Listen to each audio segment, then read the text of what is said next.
لا إله إلا الله محمد رسول الله لا إله إلا الله محمد رسول الله لا إله إلا الله محمد رسول الله۔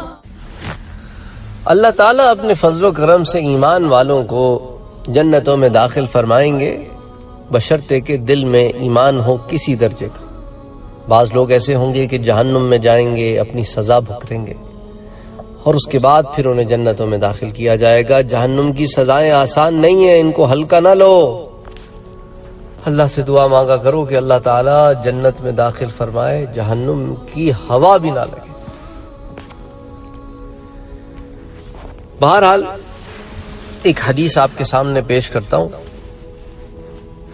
کہ جس شخص کے دل میں رائی کے برابر ایمان ہوگا، بالآخر اللہ تعالیٰ اپنی رحمت سے اسے بھی جہنم سے نکال کر جنت میں داخل فرما دیں گے۔ حضرت انس بن مالک سے روایت ہے کہ حضور اکرم صلی اللہ علیہ وآلہ وسلم نے ارشاد فرمایا، جس شخص نے لا الہ الا اللہ کہا اور اس کے دل میں جو کے برابر بھلائی ہوئی، وہ بھی جہنم سے نجات پا جائے گا۔ جو کے دانہ جو ہوتا ہے، چھوٹا سا دانہ ہوتا ہے، اتنے دانے برابر بھی، لیکن بلیو ہے نا، اصل چیز بلیو ہے۔ آج کا جو مسلمان ہے نا، اس کے اندر بلیو ختم ہو گیا ہے۔ وہ جو کہتا ہے نا، اس پہ اس کا یقین جو ہے نا، وہ بہت زیادہ کمزور ہو گیا ہے۔ اسے کہو تم کہتے تو ہو لا الہ الا اللہ، کہتے ہو؟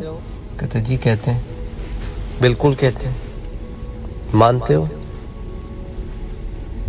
اس سے بس یہ پوچھو مانتے ہو؟ ہم اپنے آپ سے پوچھیں، کسی سے کیا پوچھیں، مانتے ہو؟ جھوٹ نہ بولو، مانتے ہو؟ تو سب خاموش ہو جائیں گے، سب اپنی اپنی جانوں میں خاموش ہو جائیں گے۔ یہ سوال سب اپنے آپ سے کر کے ذرا ایک دفعہ دیکھو تو صحیح، مانتے ہو؟ اور اس کے بعد مانو، دل سے مانو، پھر کہو لا الہ الا اللہ، نہیں ہے کوئی معبود عبادت کے لائق سوائے اللہ کے، اور اللہ کی معرفت پہنچانے والے ہمیں کون ہیں؟ محمد رسول اللہ، محمد صلی اللہ علیہ وسلم جو اللہ کے رسول ہیں، اللہ کے رسول ہیں۔ اب اس جملے پہ غور کرو اور اس کو اپنے دل میں اتارو۔ یہ دل میں اترا ہوا ذکر 10 بھی بہت ہوتا ہے، نہ اترے تو 1000 بھی بیکار نہیں ہوتا، لیکن اس کا فائدہ روحانی طور پر نہیں ہوتا۔ کبھی ذکر بیکار نہیں ہوتا، ذکر کا فائدہ ہوتا ہے، زبان تو کم سے کم تر رہتی ہے، لیکن کوشش کیا کرو کہ جب یہ ذکر کیا کرو تو اس کو دل میں اتارا کرو۔ دل میں ذکر دل سے ہوتا ہے، جو اللہ نے کہا نا الا بذکر اللہ تطمئن القلوب، کیا اللہ کا ذکر تمہارے دلوں کو اطمینان نہیں بخشتا؟ ہم تو ساری زندگی ذکر کرتے رہتے ہیں، اطمینان نہیں ملتا۔ وجہ کیا ہے؟ کہ ذکر کو نہ سمجھ کے کرتے ہیں، نہ ایمان کے ساتھ کرتے ہیں۔ سبحان اللہ سبحان اللہ سبحان اللہ سبحان اللہ سبحان اللہ، اور لگے ہوئے ہر نماز کے بعد 33 دفعہ پڑھنا ہے، وہ 34 دفعہ پڑھنا۔ تسبیح فاطمہ پڑھنی تو ہے، لیکن اس پہ فیل تو کرو نا یار، کیا پڑھ رہے ہو؟ کبھی بیٹھ کے سوچو، یہ 33 دفعہ میں نے اللہ اکبر کہا ہے نا، اب آج ہر دفعہ جب کہوں گا نا میں اللہ اکبر، تو میں اپنے دل سے مانوں گا کہ میرا رب سب سے بڑا ہے، میرا رب سب سے بڑا ہے، سب سے بڑا ہے میرا رب۔ کہو نا ذرا 34 دفعہ اللہ کی، ذرا کبریائی بیان کرو نا 100 دفعہ، تو اور دل سے بیان کرو، پھر دیکھو تمہارے دل کی کایا کیسے پلٹتی ہے۔ کہو نا سبحان اللہ سبحان اللہ، ہر پاکی، ہر بزرگی، ہر خوبصورتی کا بیان میرے رب کے لیے ہے۔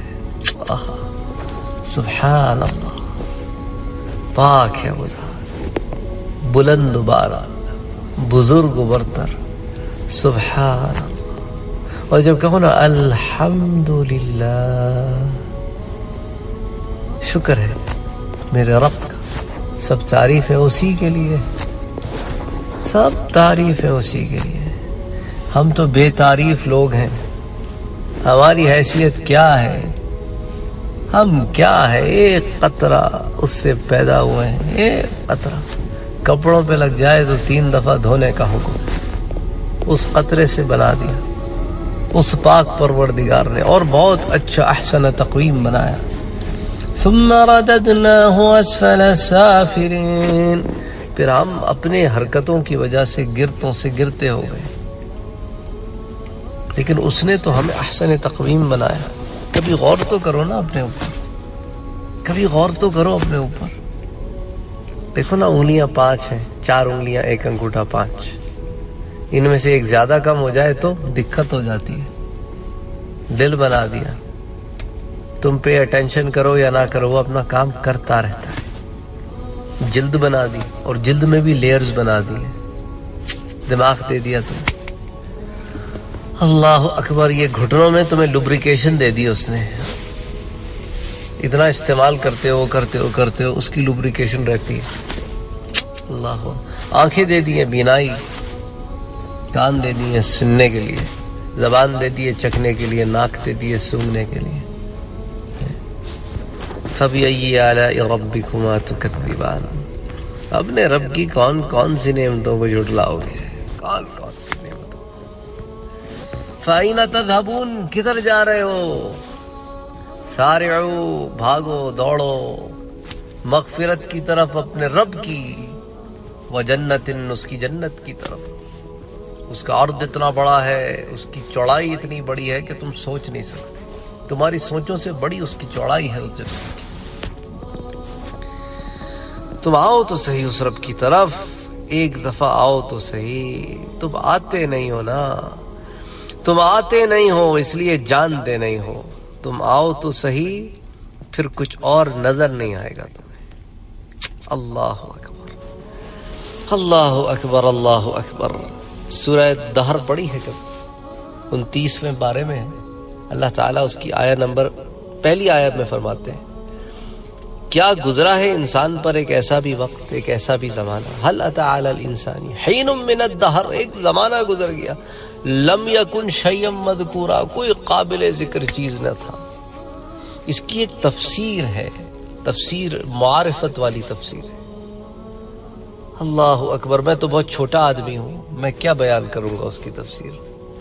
یہ تو حیثیت نہیں ہے اس کی تفسیر بیان کرنے کی، لیکن ہے وہ بہت خوبصورت تفسیر. اللہ اکبر، اللہ اکبر. هل اتى على الانسان حين من الدهر لم يكن شيئا مذكورا انا خلقنا الانسان من نطفة امشاج نبتليه فجعلناه سميعا بصيرا، کہ بے شک ہم نے پیدا کیا انسان کو ایک مخلوط نطفے سے، ماں اور باپ کے پانی سے پیدا کیا تاکہ امتحان لیں اس کا. نبتلیہ، اس کا ایک امتحان لیں. اللہ اکبر. اس امتحان کے لیے تو آئے ہیں نا ہم.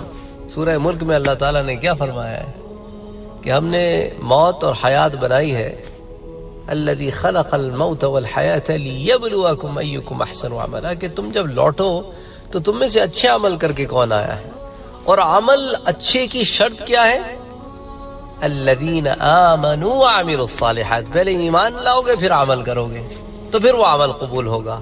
کیونکہ تم ایمان جو لاتے ہو تو اس کا مقصد کیا ہے؟ اس کا مطلب یہ ہے کہ میں اس رب کو مانتا ہوں جس کے لیے اب عمل کروں گا. اب جب تم عمل کرو بغیر مانے تو تم عمل تو اس رب کے لیے کر نہیں رہے، تو پھر جزا کی حقدار کیسے ہو سکتے ہو؟ جزا کے حقدار نہیں ہو سکتے. اس لیے کہا کہ ہم نے نبتلیہ، امتحان لیں اس کا، اسی لیے بنایا ہم نے اسے سننے والا بھی، سمیعا بصیرا، اور دیکھنے والا بھی. اور انا ہدیناہ السبیل اما شاکرا و اما کفورا، اور ہم نے دکھایا ایسے راستہ. اب چاہے بن جائے شکر کرنے والا یا بن جائے کفر کرنے والا، اب اس کے اوپر ہے. اس کے اوپر ہے کہ وہ کیا راستہ چنتا ہے اپنے لیے. تو بنایا تو ہم نے اس کو ایک قطرے سے، پھر عزت دی. اب کسی کو عزت ناراض آئے اور وہ اسفل سافلین بننا چاہے تو ٹھیک ہے. ان الانسان لفی خسر، پھر انسان خسارے میں. ہاں لیکن الا الذین آمنوا وعملوا الصالحات، لیکن جو عمل کرتے ہیں صالح ایمان کے بعد. اور ایمان لانے سے پہلے ایک اور بات ہے، جو توبہ کریں اور جو توبہ کرتے رہیں، کیونکہ انہ کان غفارا، وہ تو غفار ہے، وہ تو غفور بھی ہے، رحیم بھی ہے. یہ ساری باتیں ذہن میں ہونا اگر، تو پھر بندہ رب سے جڑتا ہے، رب سے جڑتا ہے. پھر سمجھ میں آتا ہے نا، بسم اللہ الرحمن الرحیم کا مطلب سمجھ میں آتا ہے کہ اللہ کے نام سے شروع، اللہ کے نام سے شروع. اس کا مطلب غیر سے تعلق توڑ دیا اور اپنے رب سے جڑ گیا ہے. غیر کا شائبہ بھی نہیں، اور صرف رب کی محبت میں گم ہوں. اللہ اکبر، اللہ اکبر. یہی تو صوفیاء کا سبق ہے. لیکن افسوس کہ ہم نے صوفیاء کو قوالیوں میں لگا دیا ہے. ہم سمجھتے ہیں جو قوالیاں گاتے ہیں نا، شاید صوفیاء بیٹھے یہی کرتے رہتے تھے، یا دھمالے ڈالتے رہتے تھے، یا بھنگ پیتے رہتے تھے. نہ انہوں نے بھنگ پیتے تھے، نہ دھمالے ڈالتے تھے، نہ ہارمونیم کی بجاتے تھے. صوفیاء کچھ اور لوگ تھے، ان کو تم نے کیا بنا دیا ہے، دھندا بنا دیا ہے تم نے صوفیاء کا. پھر اس کا نتیجہ یہ نکلا کہ ایسے لوگ پیدا ہو گئے جنہوں نے تصوف کا انکار کر دیا ہے. ایک وہ جاہل، ایک یہ جاہل، دو جاہلوں میں اسلام جو ہے وہ مسلمان پریشان ہو گیا ہے. ادھر جاتا ہے تو ادھر تو آپ ماشاءاللہ ماشاءاللہ قلندر ہے جی، بھنگ پی کے پڑا ہے، نہ روزے کا پتہ نہ نماز کا پتہ. کائے کا قلندر ہے، کائے کا قلندر ہے؟ بھنگی بولو، قلندر نہیں ہے، بھنگی ہے. اور دوسری طرف جائیں تو وہ اتنا کٹھور اسلام بیان کرتے ہیں، بالکل اوور سمپلیفائڈ اور سخت. کہتا ہے یہ کیا ہے، کدھر پھنس گیا؟ او اللہ کے بندوں، دین اللہ نے تمہیں پاک صاف دین دیا ہے، اس میں ساتھ تربیت بھی دی ہے اور تربیت نفس بھی دی ہے. سب اجزائے دین ہی ہیں. مسئلہ کیا ہے کہ ہم تصوف میں اور شریعت میں اور باقی ساری چیزوں میں ہم نے ایسے پردے لگا دیے ہیں، حالانکہ تصوف دین کا حصہ ہے، دین سے جدا کبھی بھی نہیں تھا. صوفیاء کا کام یہ تھا کہ علماء جب فارغ ہو کر صوفیاء کے پاس جاتے تھے تو وہ جو کتابیں پڑھتے تھے ان پہ روحانی طور پر عمل کرنا صوفیاء ان کو سکھاتے تھے. نماز پڑھنے کے احکامات تو آ گئے، اب نماز صحیح معنوں میں رب کی عبادت کیسے کرنی ہے وہ صوفیاء کی مجلس سے ملتا تھا. یہی وجہ تھی کہ بڑے بڑے علماء جو ہیں، بڑے بڑے مشائخ، بڑے بڑے امام، وہ صوفیاء کی مجلس میں جا کے بیٹھتے تھے، وہ علم حاصل کرتے تھے. امام مالک کہتے ہیں کہ جب میرے دل میں سختی محسوس کرتا امام مالک، تو میں کسی ایک صوفی شیخ کا ذکر کرتے مدینے کے، ان کے مجلس میں جا کے بیٹھ جاتا. بس جب مجلس سے اٹھتا تو دل کی سختی دور ہو جاتی. اللہ اکبر، اللہ اکبر، اللہ اکبر. تو یہ صوفیاء کا کام تھا. یہ تھوڑی ہے جو ہم نے ایک عجیب بنا کے رکھا ہے، ایک منظر مزار میں ایک عجیب ماحول بنا کے رکھا ہے. کیا ہے یار، کدھر جا رہے ہیں؟ کیا دین نماز نہیں پڑھے گا، روزے نہیں وہ چادریں چڑھانے کی اس کو زیادہ فکر ہوگی بجائے نماز پڑھنے کے. بجائے نماز فوت ہو جائے چادر چڑھا دوں میں. یہ کون سا دین ہے؟ یہ کون سا دین ہے؟ یہ کرائے کے مولوی لا کر تقریریں کراتے ہو، گھنٹہ گھنٹہ 2 گھنٹہ تقریریں کراتے ہو، اپنے مطلب کی تقریریں، کیونکہ پیسے ملے نا ان کو. وہ تو تمہارے مطلب کی تقریر کرے گا کیونکہ تم نے پیسے دیے ہیں اس کو. اللہ اکبر. وہ ہمارے ایک استاد تھے، کہتے تھے کہ بیٹا اب کہاں کہاں پھایا رکھیں، سارے بدن میں زخم ہیں، کہاں کہاں مرہم رکھیں. خیر، دعا کرو کہ اللہ تعالیٰ صحیح معنوں میں دین سمجھنے کی اور اس پر عمل کرنے کی توفیق عطا فرمائے، اور دلوں میں ایمان کو اتارو، ان تیروں کو دلوں میں گاڑو. یہ ایمان تمہیں اس لیے نہیں دیا گیا کہ تم اسے دوسروں پہ جھاڑو، نہ، یہ دل میں اتارو، اپنے دل میں اتارو. وہ ایک ہمارے اور استاد تھے، کچھ تصوف بھی انہوں نے ہمیں پڑھایا تھا. وہ کہتے تھے کہ بیٹا آگ اندر لگایا کرو ایمان کی، اس کی چنگاریاں باہر خود ہی آئیں گی. مسئلہ کیا ہے، تم لوگ باہر چنگاریاں لگا کے پھرتے ہو تو دوسروں کو آگ لگاتے ہو اور خود بھی جلتے ہو۔ اللہ اکبر، تمہاری ساری کنسنٹریشن پھر باہر ہی کی دنیا میں رہ جاتی ہے، تم ظاہر داری میں پڑ جاتے ہو۔ اپنے باطن پہ اپنا زور دو، صرف باطن پہ زور دو۔ وہ باطن پہ جو زور دیتے ہیں نا، پھر وہ جب بیان کرتے ہیں تو وہ اپنے دل کی بات کرتے ہیں۔ جب دل نکال کے رکھ دو گے نا کسی کے آگے، تو پھر دل سے دل کو راہ ہوتی ہے، پھر دل کی بات لیتا ہے، سمجھتا ہے، پھر ایک اثر ہوتا ہے، اس میں ایک قوت ہوتی ہے، ایک طاقت ہوتی ہے اس میں۔ اس زبانی جمع خرچ کرنا تو آسان کام ہے۔ تو پہلے مبلغ کو خود اپنے دل میں اس چیز کو اتارنا ہوگا، تب تقریر میں، تب بات میں وزن نہ آئے گا، اثر آئے گا۔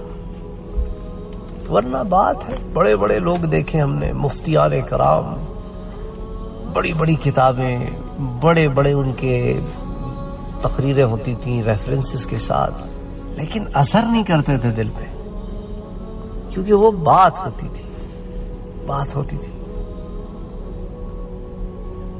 ہم چھوٹے لوگ ہیں، بالکل چھوٹا کیڑے مکوڑے، بالکل ایک ڈسٹ ہوں میں۔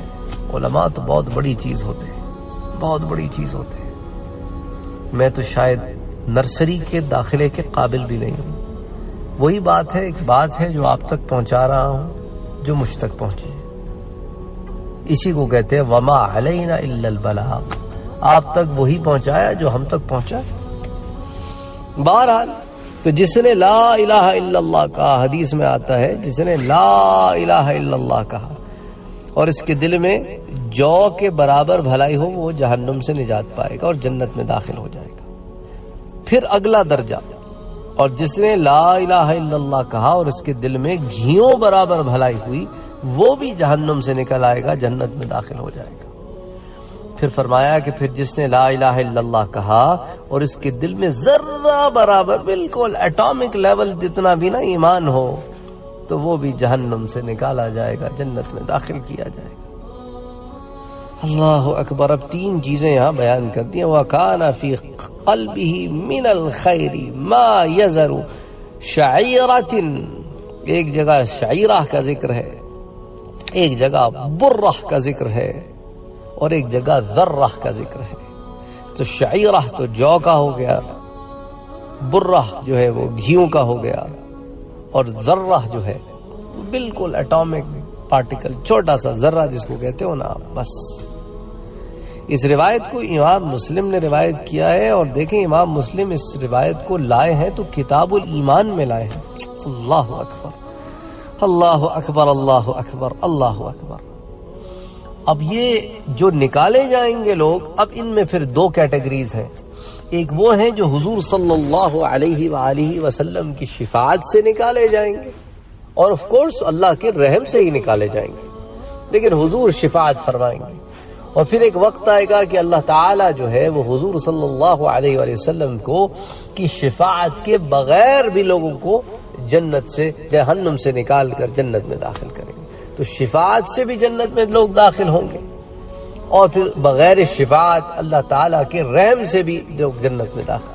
شاید اس ضمن میں بھی کوئی ایک آدھ درس میں نے پہلے دیا ہو، کئی سال پہلے، مجھے یاد نہیں ہے، تھوڑا تھوڑا یاد پڑتا ہے کہ اس طرح کی ایک حدیث ہے، طویل حدیث ہے، نہیں تو پھر انشاءاللہ تعالیٰ پھر کبھی اور کسی درس میں آپ کے سامنے وہ حدیث بیان کروں گا۔ وما علینا الا البلاغ۔